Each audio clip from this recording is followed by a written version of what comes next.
Hey everybody, this is Coach Allison back with week 15 Defy Aging. And this week we have the workout split into sort of two different sections. We're going to begin with an in your own space cardio interval. So you're going to stay in your own little area, complete this section on your own. Well, it's in your own space, but it's not on your own time because it is timed intervals. It's going to be 30 seconds on, 30 seconds off for 5 rounds. And we'll go over kind of how the exercise is involved in that in the demonstration portion. After that, we are going to go onto the turf and do standard circuit around the turf with stations. And that's going to be 40 seconds on, 30 seconds off for 3 rounds. And there are 6 stations involved in that part. So that is going to be our routine for the week. And let's get to our demonstrations. Okay, so the first part of our workout this week is going to be in your own space. And it's a cardio interval, 30 seconds on, 30 seconds off for 5 rounds of that. It is cardio, so it's all high, kind of higher intensity. So if you ever do feel like you need to take a longer rest or maybe sit one of the rounds out for a longer break time and catch your breath, definitely feel free to do so. So just keep that in mind. But what we're going to do is a combination. So there are 2 exercises involved here. And the way we're going to do it is kind of unique. It's a combination of jumping jacks and fast feet. And what we're going to do is for every 30-second on set, we're going to do 15 seconds of the jumping jacks and right away do 15 seconds of the fast feet with no break between. And that's what's going to make up the 30-second set. And then you still get the full 30-second rest. So the way that would look, I'm not going to do the full 30 seconds just for time's sake, but the way that would look is you'll start, 3, 2, 1, go. You're going to do 15 seconds of jumping jacks. Your coach will alert you when it's 15 seconds in, and you're going to go right into 15 seconds of the fast feet, which is just staying in one place, staying on the balls of your feet, going as fast as you can. When that 15 seconds is done of that, then you take your 30-second rest. You just walk around, catch your breath, and the coach counts down again. 3, 2, 1, go. Back to your jumping jacks for 15. Back to your fast feet for 15. And that makes up the second round of the 30 seconds. And that is how you do the full 5 rounds. Okay? So it's kind of nice, actually, because it's not a full 30 seconds of jumping jacks or a full 30 seconds of fast feet. You get to kind of mix it up. So it's kind of nice to have that change. And I couldn't keep in mind with jumping jacks, you can always do the other option of the step jack. But I do want to reiterate, if you're doing the step jack variety, I feel like I'm going to run into that. Make sure you're adding some intensity with speed to keep the overall intensity up, since we're taking out the jumping component. So make sure, we're kind of not taking it to, a slower level. Get that speed up. Just because we can't jump, we can still make these very intense and make it a very highly effective exercise by adding speed and adding a wide step and adding kind of like a dip because I'm taking such a wide step. So keep that in mind. If you're using the alternate option for jumping jacks, totally great option and totally great exercise. But you do have to bring that intensity to make it just as effective. So that's how we're going to run that first part, that first section of this week's workout with the in your own space cardio intervals. And then now we'll review the stations. Okay, station 1 is an alternating chest press. So we do all sorts of varieties of chest presses. Okay, so, and this week we're going to do the alternating. So have your weights in your lap. That's why I sat back up. Have your weights in your lap like this before you lie down. It just helps you to put them right in the right spot. If they're on the floor, this is just a little safety tip. It has nothing to do with the actual exercise. If they're on the floor like this and then you pick them up, if they're a heavy enough weight, that can put a lot of strain on your shoulder. So anyway, once they're in position like this, we're going to do alternating pattern. Okay, like so. Okay, so make sure one arm is all the way down before you start the other arm. And when you're done, we put them down like this. That's the safest way to put them down. Want to make sure that you're not putting them down like this. I have a light enough weight for my demonstration here that I can do this safely and demonstrate it safely. But if you have a heavy enough weight, oh, I can't really shoot. Putting it down like that can really pull on your bicep and your shoulder. So put it down that first way that I showed you. And then anybody that is unable to get to the floor for our floor exercises, the coach can wheel in an incline bench, and our adequate benches are over on the weight room side of the gym. But I have this isn't ideal, but it works just fine for demonstration purposes to show you. Ideally, you would want to be a little flatter than this. This is such a weird little thing we have. But you want to be a little flatter. I'm a little bit upright. This is more shoulder. So I'd want this maybe like one setting lower, but it works. Anyway, but you can do the same thing. Yeah, you can do the same thing on an incline. So anyone staying off the floor or unable to get to the floor, take an incline bench and do the same exercise just fine. Station 2 is going to be a bear hug sit stand. So we do the sit stand quite often, but we're going to add the bear hug component, which is one of these large slam balls. And you wrap your arms all the way around. You can overlap like this and grab your wrist, or you can just do open hands like this. But what I don't want you to do is link your fingers. So please don't do that, because that can cut off or reduce blood flow to the fingers, so don't do that. I like to grab my wrist. Okay, make sure you can maybe start sitting so you just know that the bench is there because you're already sitting on it. That's probably a good idea. And then grab your ball. And we're simply, conceptually, it's simple, but we're standing and sitting. Okay? There you go. So what this does, a couple things. It adds some weight, of course. It takes out a little bit of possibility for momentum, like using arms to swing. But there's a couple things to keep in mind also. I want to make sure that we're not, show you from the side. I want to make sure that we're not like dipping forward a lot like this. So try to instead control that and avoid it as much as you can, like this. So again, we're not excessively doing that. Also, keep your feet flat on the floor at all times. So don't like lift, I guess I can't even really do it. Don't lift your heels up. So don't do this, lift your heels up and come up onto your toes. So feet are always flat on the floor, and we're trying to reduce or completely eliminate that excessive forward swaying and swinging. Okay, that's our bear hug sit stand.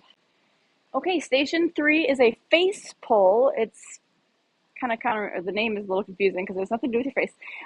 It's actually a rear delt, back of the shoulder exercise, and the upper back as well. But you want a band tied up somewhere high. So you want to be pulling at a slightly downward angle. Okay, the grip can be a little tricky here. So before I even start the exercise, I want to show you how I'm gripping the band. You want to grip it. You're not actually gripping the handle itself. You're gripping just below the handle. And you kind of make a fist like this, gripping just below the handle. So you're gripping the actual rubber, the actual band itself. Forget that the handle even exists for all intents and purposes for this exercise. It's called a face pull because as we do this, we are going to be pulling the hands directly towards the face. That's why it's called face pull. I like to stagger my stance, as always, with anything like this, as many of you know. Okay, the farther back you stand, that's creating more resistance. And of course, what band you choose. But anyways, this is one of the few exercises where we want to flare the elbows out. Okay, and see how I'm pulling. I don't know the best angle to put the camera so you can see what I'm doing. Maybe this. Okay, nope, that's not any better. I'm pulling the elbows out and back, and see how the hands are coming right in the direction of my face and just to the sides of my head. That's why it's called a face pull. You're pulling the thing right towards your face. So again, one of the only exercises where we want the elbows to flare out. Usually with the back row, we're telling you to keep your elbows in, but this is elbows out, hands towards your face. You should really, I'm already feeling it even though I dropped the weight. The band, you should really be fatiguing the back of your shoulders here. And yeah, let's give that one a try. We've done it before, but we don't toss it in all that often. So for many of you, it might be new. See how you like it. Station 4 is a deficit calf raise. We've done calf raises before, but the deficit part refers to actually having your heels dip down past parallel. So standard calf raise would be feet flat on the floor, and you can only go as low as the floor, so there's no deficit. So what we are going to do this week is stand up on something, and I'm going to have the coaches already have this ready because I don't want anything too high. So I don't want like a super high elevated box. I don't want you to have the ability to overdo it and go too low and to get too much stretch in your calves. So we're going to use something like weight plates. I have two 25-pound weight plates here because that's about an inch and a half height, and I think that's about perfect. So you step to the top half of your feet on the weight plates, the bottom half is off, and see how that's creating a deficit. My heels are dipping lower than parallel. And you can do this near a wall or a rack for balance because the balance is going to be kind of challenging. So we don't want to worry about the balance. So feel free to use something for balance. But we're going to lift up high as you can and then back, heels back down. You're going to feel a nice little stretch in your calves when your heels are dipping down because you are stretching the calves. So again, up as high as you can, quick 1 second pause, and then down. I think we've maybe done this before in the past once or twice, but we don't do it often with the deficit. Okay, couple things to not do. We're not going fast like this because that bounces. Anytime you have a stretch involved with a rep, you don't want to bounce reps anyway, but especially when you have a stretch involved, you don't want to bounce because that just adds the possibility for pulling a muscle. So we're not bouncing like this. And you want to make sure that when you come up off the floor, you are trying to go past parallel. So you're trying to go up to those tiptoes. Pause at the bottom, pause to the top, pause to the bottom, pause to the top. And if you do those two pauses, that'll also help ensure that you're not doing any bouncing or going too fast. But that is our deficit calf raise. A little bit different focus this week for some different muscles. All right, next one is a medicine ball, slam ball, skull crusher. It's kind of a scary name, but don't let it scare you away. It's a tricep exercise, so back of the arms. Okay, so we're going to be lying on the floor once again. Sure you can see what I'm doing. Okay, ball is up overhead. Rest your head down flat. And so the ball is right over the head, but then you want to, the starting position, you actually want to take the arms and go a little bit over the head. That's the starting and stopping position. We bend the elbows, the ball kind of comes and taps the floor, like you could literally just drop it on the floor. That's how you want it to go all the way till it taps gently on the floor and extend back up. Tap the floor, extend back up. So it's coming almost right to the top of the head, just over the head. Okay? Now the upper arms, you don't want to be wavering around. So see how from here to here, this part of my arm is staying perfectly still. It's always right here. What I mean by that is it's not shifting all around like this. So I'm not doing like this or anything like that. Watch that upper part of my arm that I already mentioned. See how still it's just staying right in that same spot. That is how you isolate those tricep muscles the best. Okay? And anyone staying off the floor, you can do same as the chest press earlier. I should have gotten my bench ready. You can do that same exercise again on a bench, an incline bench. I have this silly one that's, I don't even know where we got this, but same thing. You could be on an incline doing the same thing, but you just bring the ball kind of to the top of the head. So I'm just gently feeling this ball tap my hair. That's how I know I'm going low enough, because you don't have the floor to use as a guide. So you kind of just gently feel it tap the top of your head. But you can definitely do that one on a bench as well. There's other skull crusher. If you're unable to do the floor and you're using a bench, you can use dumbbells too. There's other varieties your coach might sub out for you. But anyway, skull crushers to hit those triceps. Final station is an alternating back row from a box. So we do a lot of like the 3-point rows. Well, that's a 2-point row on your knee, and then the 3-point row using a stabilizing box. This is another version of a row. You have both two kettlebells. Okay, the angle I think is okay. And I like to put my feet right up to the box because you are going to stabilize them both. This is kind of low. Maybe I would put one of the half size of this up, so it's maybe up 3 more inches, but I didn't do that. But you need to be in that hinged body position so you have a nice flat back. Anytime you do a bent over row, it's important that you're not slouched like this. Like this, if I did my row like this is horrible form. So watch my back and my body position when I fix it. Pop out my hips, flatten my back. Now I have a good row form. So what we're going to do is alternate the row, right, left. You can and should, it's totally fine, when you're rowing one side, to use the other side. Like right now I'm pushing down here on this side to be my stabilizer, totally fine. So when you're rowing one side, you take advantage of that other hand on that other kettlebell handle to push down and use for leverage. Don't think you have to like not utilize that. So again, I might have wanted that a little higher. The height you can be at is about like, kind of that 45-degree angle. Now you wouldn't want something as high as like this because then you're actually just doing like a shoulder upright row, which is a shoulder exercise. So make sure you're pretty low so that you are getting a good back focus.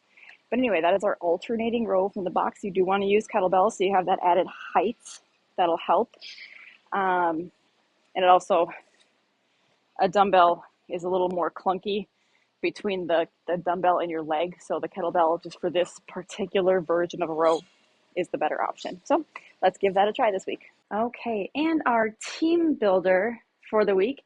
We didn't have any really core specific or core focused exercises in the routine this week. A lot of exercises, most use your core in some fashion, but core isolated things, no, we did not. So let's do a plank off for our team builder. We haven't done that in a couple of months. So everyone is going to start their plank at the same time with one timer running, and we're going to see who holds their plank the longest. Not necessarily a competition, but maybe a friendly competition in some fashion.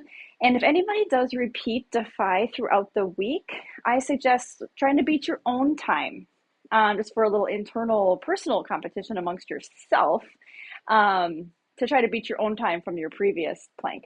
But yeah, let's do a plank off so you can hold the plank the longest. Hold whatever kind of plank is appropriate for you. So most of you know our plank varieties, knees, toes, or an incline. And that'll be a fun way to add some core work for the week, and also to a little friendly competition's never a bad thing. And that wraps up week 15. Hope everyone gets a good workout this week as usual, enjoys these movements, and we'll see you back next week.